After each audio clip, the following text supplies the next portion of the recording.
I feel like social media has been a little bit diverting attention from the art form because it's a live art form, and what you create live and in person is it's nothing you can capture on camera. Like there's film, the whole industry of filming exists for that. So lovely to meet you here on Zoom. And you live in Berlin? Yes. Okay. Yeah. And tell me about your career as a ballet dancer. How did you start, or what age did you start doing ballet?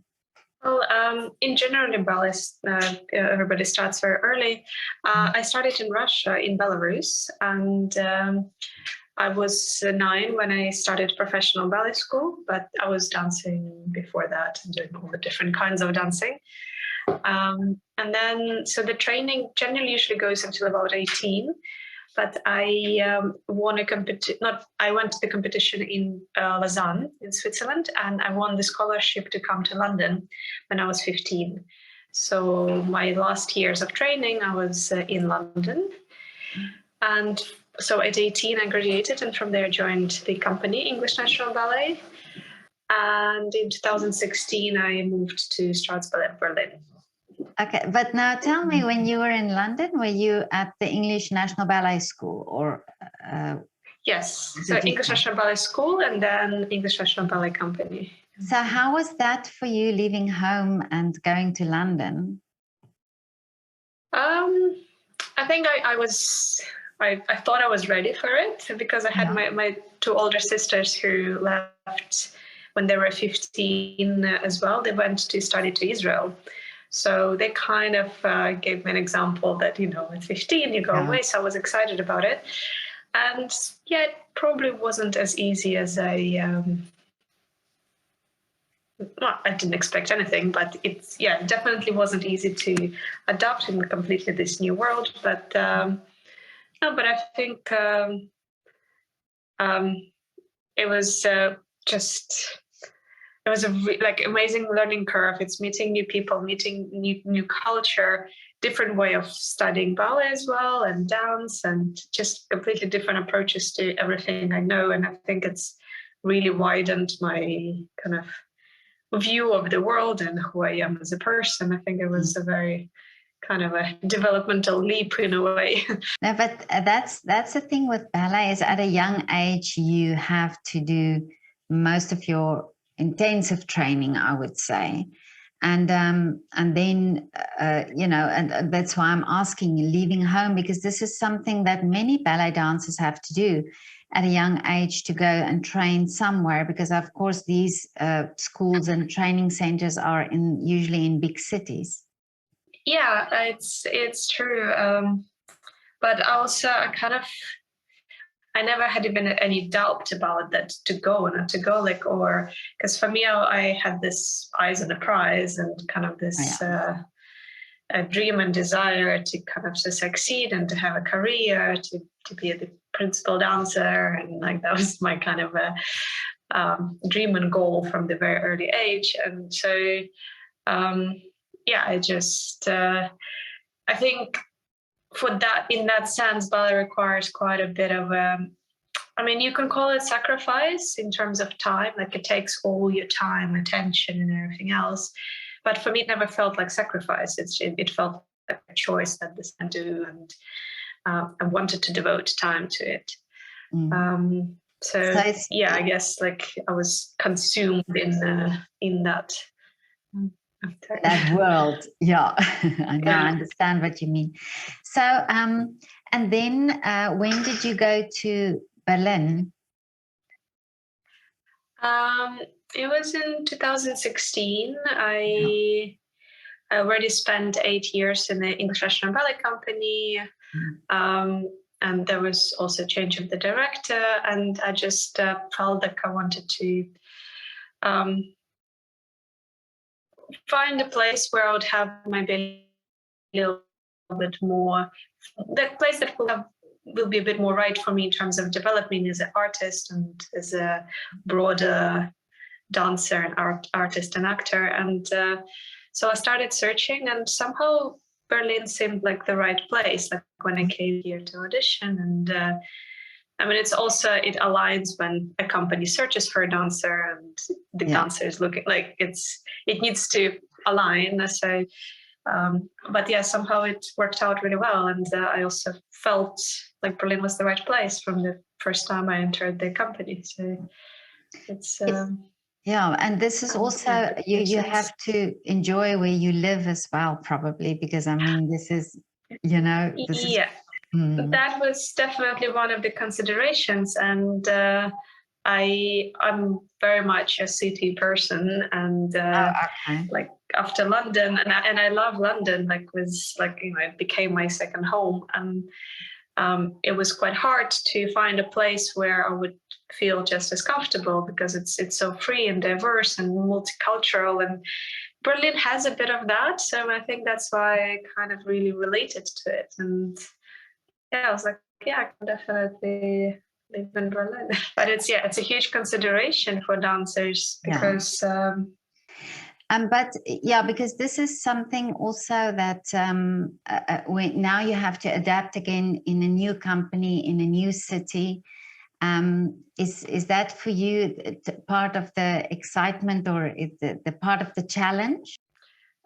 It's definitely a challenge. I mean, excitement as well, but it's a challenge because in some way, this adapting and learning the way things work in this place, how do you operate within the different systems, and it takes away attention from, you just want to focus on your work and want to do your best, but you have to kind of navigate, and so it takes a little bit away from kind of your full I don't know what you can give, but so I think it is definitely a challenge, and but I think also a good one, because in a way it pushes you to kind of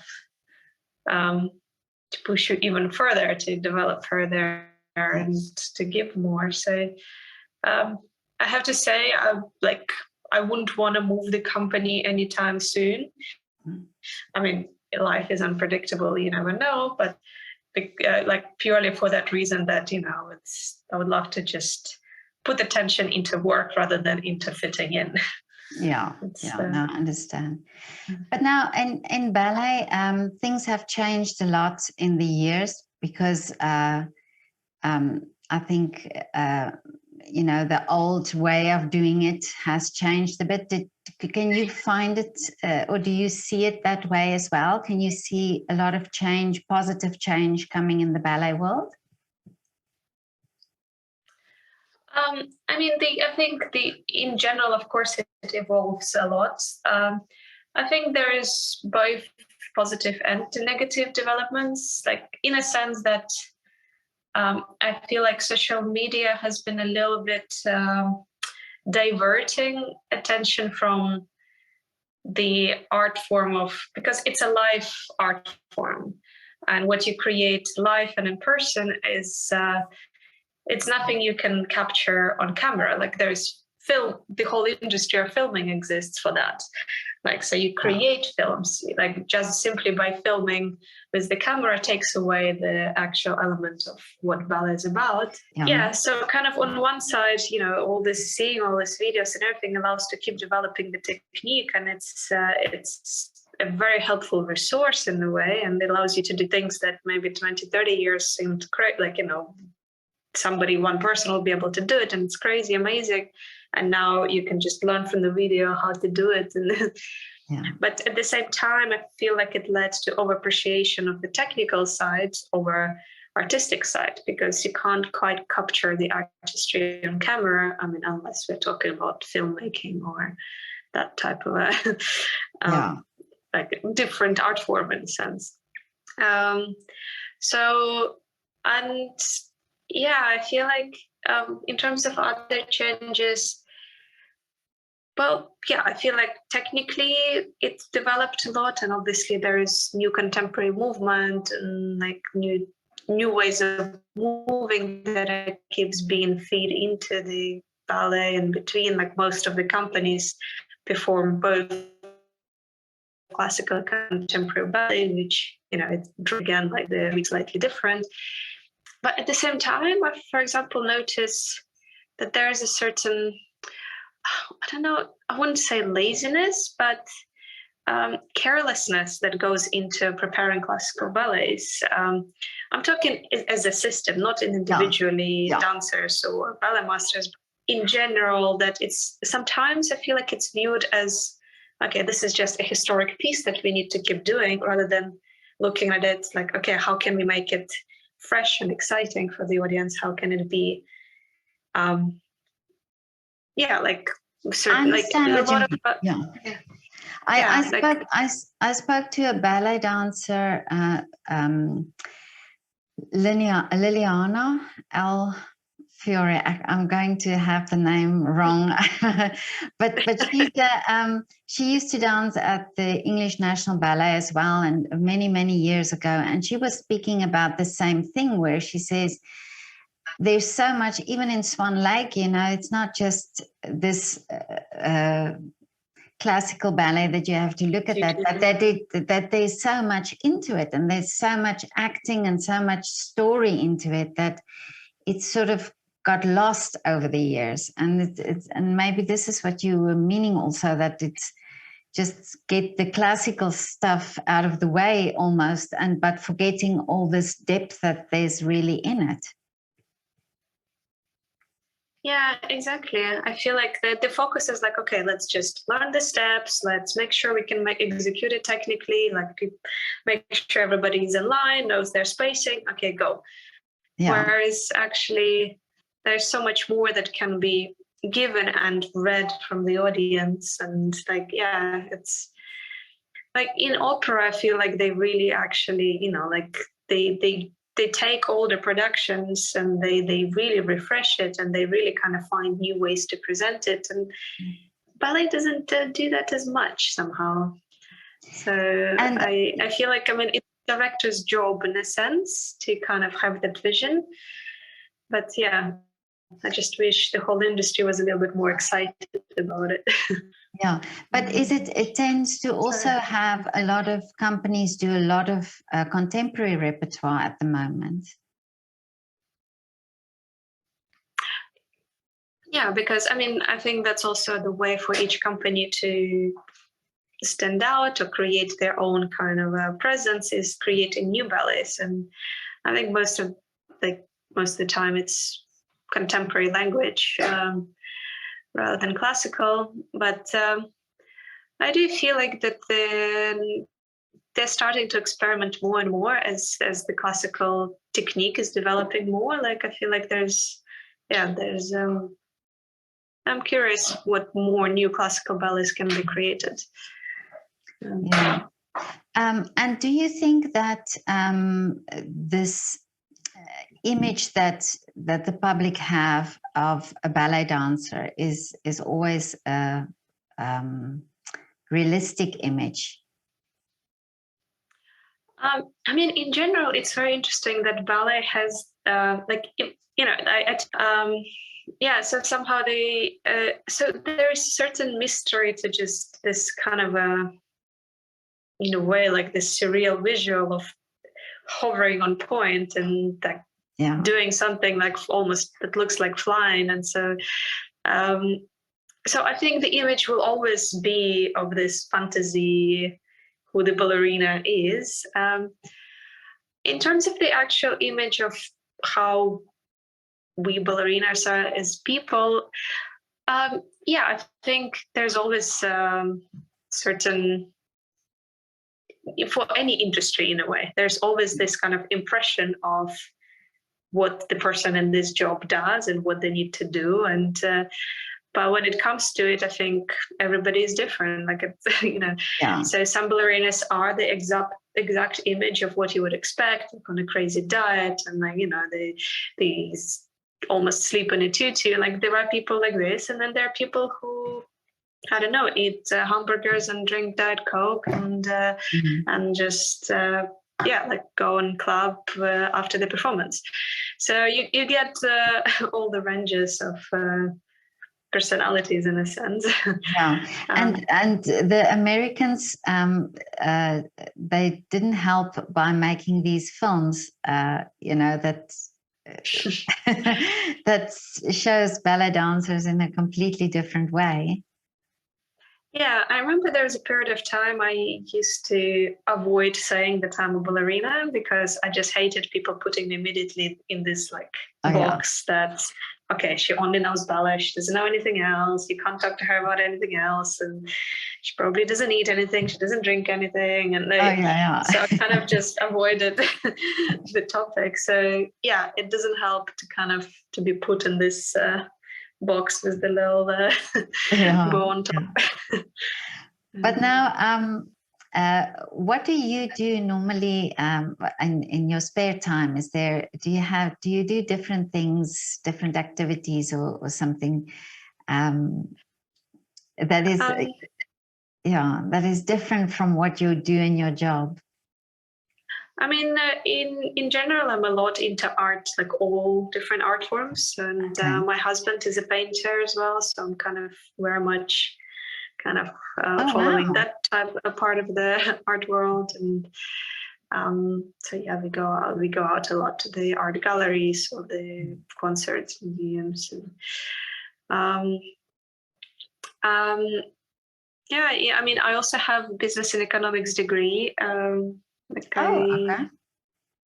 finished a couple of years ago. So, and in general, like, I mean, that's to somebody that's work, but to me, that's actually fun to do something different. But I actually I do a lot of like business planning or design. Like I sometimes help my husband or certain designing the presentations, websites, and like it's the things like this. Like I actually really enjoy because it's such a different work to the physical and mental work. This is very structured and kind of so it's like from one art form to another, basically.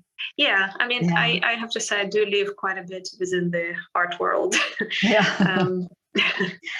But now I'm a foodie as well. I'm a foodie as well. Oh, really? We love going out do you love cooking? Different foods. Cooking, I started actually recently.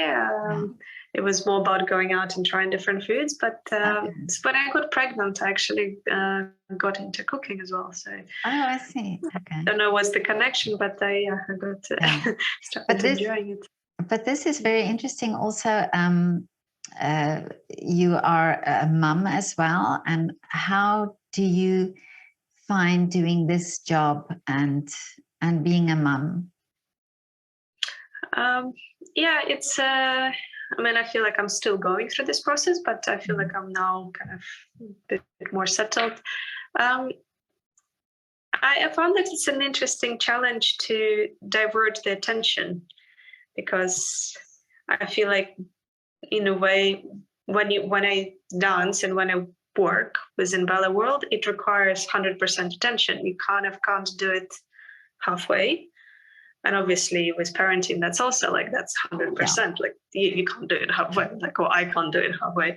So it's kind of finding like, how can I balance the two? And I feel like now I'm like finally settling in, and I think after I've done quite a few performances on stage, I'm like finally feeling like, okay, yeah, I can. I feel the kind of how to manage the both. But yeah, it's no, because opera singer once told me that this is a very interesting subject that people don't necessarily look at a ballet dancer and think, oh, you can be a mum as well, or an opera singer, oh, you can be a mum as well. You know what I mean? It's that type of career where people don't. Well, it's true, but because also when you go on stage, you play a certain role, and very rarely, like most of the time, it's young girls that fall in love, and like you rarely play a role of a mom, so it can be quite strange or disconnected to kind of see this young girl, like even when you're 14 as a dancer, you still go and perform like this role of Juliet, who's 16-year-old, while you maybe have 3 kids. Yeah. So I think it is quite hard visually to connect. Yeah. But I think that was exactly what I also meant by this kind of like finding the balance. Like, and now I feel like I You got can. there. Yeah. But in the beginning, I remember the first show I was dancing, I kind of felt like, well, during the show, I'm completely immersed. But when I was in the curtain call, and I was like, oh my God, I have a baby. Like, it's just somehow like, it's like, wait a minute. Yeah. Like, it just somehow felt like a split personality. Like, it's like, Oh yeah. it's very I odd can, realization. I can just imagine. But yeah. But now tell me, what is your wish for the future? Um, I mean, at this, like, it is everything happening in the world. Like, it's really hard to ignore that and kind of, Yeah. because before I was always more focused. I mean, while I was following what's happening around the world, like my life and my wishes was more connected to me and my family, and kind of, I didn't have to think about what's happening around. But yeah. Somehow last few years, yeah. So part of me is just like, it's just wishing that more about the surroundings, that the world finds its I just wish there was in generally more compassion around in the world. Like, just as and in a way, I feel like also art is the best way to promote that. Partially kind of career-wise, I would love to in a way contribute as much as possible. Like, say, I'd love to perform to the wider audience, in a sense, not just ballet audience, but kind of reach more people. Like, I've been doing a lot of collaborations with other art forms just to kind of see what can get out there, because I feel like, well, with the tools I have, that's the best I can do to kind of just get people to think a little bit more, relate a little bit more, maybe just, slow down and pay a bit more attention. I just feel like with a bit more understanding and compassion, maybe certain things could improve, and on the social level. And so I would say that's the direction I'm thinking. It's because it's interesting in art how everybody is so accepting of each other, and it's look in a ballet company or in an opera company, all different, from different backgrounds, from different cultures, and everybody just, they're there for the art form, and it's so important. I think this acceptance kind of, because we are in a very international environment. You just don't even think or notice that people have different backgrounds or different situations. Like, as you said, we are there for the art. And you just kind of like, at some point you forget that other people might think differently or feel different. And sometimes when you get confronted with it, it's like, what, how, like, come, let us introduce you to like a better way of being. And it's no, I totally agree with you. And also children, if they could have more exposure to art, maybe then we also create societies where people are more accepting of each other. Well, absolutely. I mean, I think art is one of the biggest parts of education, in a sense. It's, I think, often underappreciated because it seems more like a luxury rather than anything important. But at the same time, I mean, without art, then if we just eat and sleep, then how are we different from I don't know, animals or etc.? It's like art and culture is what makes a society, in a sense. And, it's it should be seen as education. Yeah, no, I agree, and I think it's I have this thought process that maybe the pandemic has made us more aware of that. You know how important art is really in our society as well. I'm hopeful. Like I think we are still yet to see kind of what the result of the pandemic will be on a social level, but I think it did make a lot of people think and remember that physical experiences and artistic experiences are a huge part of our life, and we are missing it when we are not connected to it. So yeah, I hope that it will bring more attention to that. Yeah. Now I just have one last question for you. I'm letting people do shout outs for their favorite restaurant or coffee shop. So do you have in your area, where's your local where you go and have your coffee, or do you have a favorite restaurant? I mean, it's just because we go there so often, and what's it called? Coffee drank my monkey on the Savigny Platz. Yeah. We go there quite often, and I really enjoy the coffee and the croissants there. So, what is the place called? Coffee drank my monkey, or something like that. Oh, yeah. I'm not sure exactly the order. We just call it a monkey coffee. Oh, okay. I'll find it. I'll find they're probably on Instagram. I'll find them. Thank you so much for your time and for talking to me, and it was so insightful, and I wish you all the best for the rest of your career and for being a lovely mum as well. Thank you very much. Thank you very much. Thank you. Bye.